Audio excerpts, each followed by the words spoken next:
পাকিস্তানের বিপক্ষে টেস্ট সিরিজের প্রথম টেস্টের জন্য দল ঘোষণা করেছে বাংলাদেশ ক্রিকেট বোর্ড বিসিবি। মূলত মে মাসের প্রথম সপ্তাহেই পাকিস্তানের বিপক্ষে প্রথম টেস্ট খেলবে বাংলাদেশ এবং সেই টেস্ট ম্যাচটার জন্যই দল ঘোষণা করেছে, যেখানে চমক হিসেবে আছে তানজিদ হাসান তামিম ও অমিত হাসান। এবং এই দলটাতে কারা কারা আছে সব কিছুই জানবো। তার আগে যারা চ্যানেলটি সাবস্ক্রাইব করেননি, আশা করি চ্যানেলটি সাবস্ক্রাইব করে পুরো ভিডিওটা দেখবেন।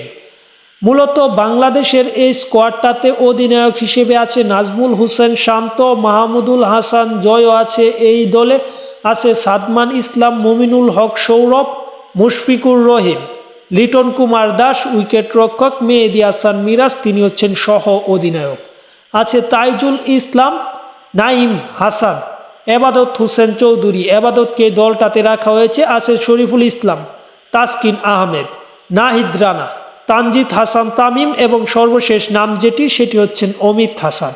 এই দলটা থেকে মূলত বাদ পড়েছে জাকের আলী এবং বাদ পড়েছে আপনারা জানেন অবশ্যই খালেদ আহমেদ, যিনি কিনা টেস্টে বাংলাদেশ দলে থাকে কিন্তু তাকেও বাদ দেওয়া হয়েছে, এবং তাসকিন মূলত এই সিরিজ থেকে বিশ্রামে আছে।